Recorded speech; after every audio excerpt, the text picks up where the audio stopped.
Satyabhama Institute of Science and Technology, Chennai. Satyabhama Institute of Science and Technology, Chennai. முதலமைச்சர் மு க ஸ்டாலின் தலைமையிலான ஆட்சியில் சொல்லியதை மட்டுமல்ல சொல்லாத பல திட்டங்களையும் நிறைவேற்றியுள்ளதாக பெருமிதம் தெரிவித்துள்ள திமுக அத்திட்டங்களை பட்டியலிட்டு அறிக்கை வெளியிட்டுள்ளது. இது குறித்தான கூடுதல் விவரங்களுடன் இணைகிறார் செய்தியாளர் ராஜேஷ். விவரம். லட்சுமி வணக்கம். திமுக அரசு சொல்லியதை மட்டுமல்ல சொல்லாததையும் செய்யும் அரசு என்று அறிக்கையானது வெளியிடப்பட்டிருக்கிறது. சொன்னதை செய்வோம், செய்ததை சொல்வோம் என்பது கலைஞருடைய முழக்கமாக இருந்தது. ஆனால் தமிழ்நாடு முதலமைச்சர் மு க ஸ்டாலின் அவர்கள் பொறுத்தவரையிலே சொன்னதை செய்வோம், சொல்லாதையும் செய்வோம் என்று முழங்கி தமிழ் மக்களின் முன்னேற்றத்திற்காக புதிய திட்டங்களை நிறைவேற்றி வருகின்றார் என்று குறிப்பிடப்பட்டிருக்கின்றது. முக்கியமாக தமிழ்நாட்டை சேர்ந்த எழுத்தாளர்களில் ஞானபீடம், சாகித்ய அகாடமி போன்ற அந்த தேசிய விருதுகள், மாநில இலக்கிய விருதுகள், புகழ்பெற்ற உலகளாவிய அமைப்புகளின் விருதுகள் பெற்றவர்களுக்கு வீடு வழங்கக்கூடிய கனவு இல்லம் திட்டம் ஆகியவற்றை வெற்றிகரமாக தமிழக அரசு செயல்படுத்தி வருகிறது என தெரிவிக்கப்பட்டிருக்கிறது. மேலும் மக்கள் உயர் இரத்த அழுத்தம், நீரிழிவு நோய்க்கான மருந்துகளை களப்பணியாளர்கள் இல்லங்களுக்கே சென்று வழங்கக்கூடிய மக்களை தேடி மருத்துவம் திட்டமும் வெற்றிகரமாக செயல்படுத்தப்பட்டு வருவதாக தெரிவிக்கப்பட்டிருக்கிறது.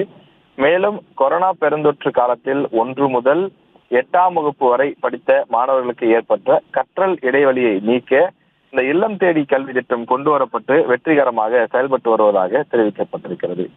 சாலை விபத்தினால் சாலை விபத்து ஏற்பட்டு உயிர் இழப்புகள் குறைந்திடவும், அதனால் குடும்பங்களுக்கு ஏற்படும் மருத்துவ செலவுகளை குறைப்பதற்கும் இன்னுயிர் காப்போம் நம்மை காக்கும் 48 திட்டமும் வெற்றிகரமாக செயல்படுத்தப்பட்டு வருவதாக தெரிவிக்கப்பட்டிருக்கிறது.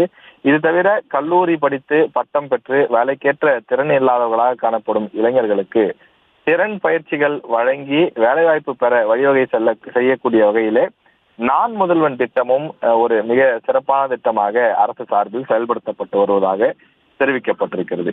கடுமையான மற்றும் மிதமான ஊட்டச்சத்துக்கள் குறைபாடுடைய 6 வயதுக்குட்பட்ட குழந்தைகளுக்கு சிறப்பு மருத்துவ பரிசோதனைகள் செய்து மருத்துவ உதவி தேவைப்படும் குழந்தைகள் மற்றும் ஊட்டச்சத்து தேவைப்படும் குழந்தைகள் ஆகியோரை பிரித்து இந்த குழந்தைகளினுடைய அந்த ஊட்டச்சத்து குறைபாட்டினை நீக்குவதற்கு ஊட்டச்சத்தை உறுதி செய்திட்டம் தமிழக அரசு சார்பில் அறிமுகம் செய்யப்பட்டு அந்த திட்டமும் வெற்றிகரமாக செயல்படுத்தப்பட்டு வருவதாக தெரிவிக்கப்பட்டிருக்கிறது.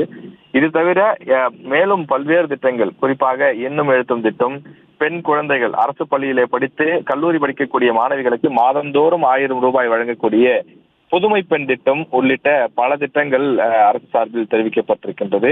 முதலமைச்சருடைய காலை உணவு திட்டம், நம்ம ஸ்கூல் நம்ம ஊரு பள்ளி திட்டம், பேராசிரியர் அன்பழகன் பள்ளி மேம்பாட்டு திட்டம் உள்ளிட்ட பல்வேறு விஷயங்கள் பள்ளி மாணவர்களுக்கும் கல்லூரி மாணவர்களுக்கும் உருவாக்கப்பட்டு அந்த மாணவர்கள் இன்றைக்கு ஒரு மிகப்பெரிய ஒரு பயனடையக்கூடிய வகையிலே அரசு சார்பில் பலவிதமான திட்டங்கள் மக்களுக்கு நன்மை செய்து வருவதாக தெரிவிக்கப்பட்டிருக்கிறது.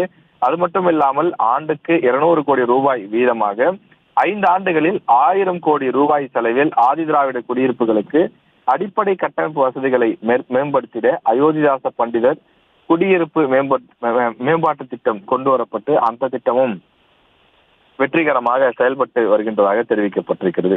எனவே தமிழ்நாடு முதலமைச்சர் அவர்கள் சொல்லியதை மட்டுமில்லாமல் சொல்லாததையும் செய்வோம் என்று கூறி நடைமுறைப்படுத்தும் பல்வேறு சிறப்பான திட்டங்களால் தமிழக மக்களுக்கு நல்ல சிறப்பான திட்டங்கள் கொண்டு சென்று சேர்க்கப்படுவதாகவும் தமிழ்நாடு முதன்மை மாநிலமாகவும் திகழ்வதாக தெரிவிக்கப்பட்டுள்ளது. விவரங்களுக்கு நன்றி Rajesh. Satyabhama Institute of Science and Technology, Chennai. Satyabhama Institute of Science and Technology, Chennai. செய்திகளை உடனுக்குடனும் துல்லியமாகவும் தெரிந்து கொள்ள சப்ஸ்கிரைப் பண்ணுங்க.